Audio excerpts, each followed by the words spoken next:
بسم الله الحمد لله والصلاة والسلام على رسول الله السلام عليكم ورحمة الله وبركاته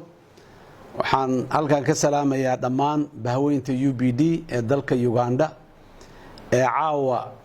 kulanka ku leh xafladda ku leh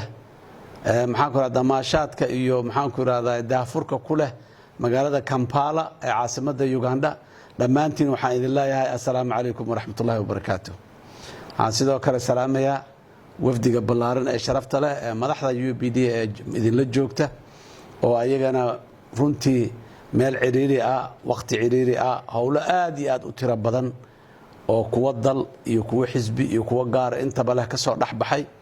si ay maalintan idin la weyneeyaan oo bahnimada UPD ay u xaqiijiyaan waxaan idin leeyahay dhammaantiin hambalyo shaqo aad iyo aad u ballaaran oo weyn ayaad soo qabateen dhalinyaradiina waxaa daliil u tahay dalkaani waxa wax ka qaban kara inay dhalinyaro tahay ayaa daliil u tihiin sidoo kale akhyaarta gabdhaha haweenka maxaan ku raraa ragga odayaasha ganacsatada dhammaan garab istaagay qadiyada ama fikirka UPD aad iyo aad ayaan u salaamayaa waa u mahad celinayaa waxaan leeyahay tusaale fiican ayaad noqoteen hambalyaan idin leeyahay howl wanaagsan ayaan idin leeyahay waxaan si gaar ah rabaa halkan inaan u xuso adika oo dhammaantiin wada qiimi badan dadaal badan karti badan yani daacadnimo iyo aaminaad maxaan ku raraa mabaadida xisbiga UPD aad aaminsantihiin ay idinka muuqata haddana ninka la yidhaha wadaad yare dadaalka uu sameeyey iyo isku xirxidhka uu sameeyey iyo maxaan ku rahda culaysyada ciriiriyaasha qaarkood uu xambaaray intaba waxaan leeyahay hambalyo aad iyo aad ayaad shaqo fiican u qabatay ragga kula shaqeeyey gabdhaha kula shaqeeyana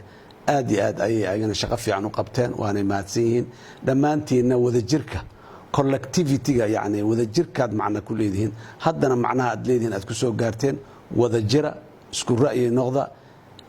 influence ama ta'thiir ku sameeya dadka Soomaalida qiimaha badan ee dalka Uganda jooga ama kuwa jooga dalalka dariska ah sida Tanzania Kenya Zambia dhammaan maxaan ku yiraahdaa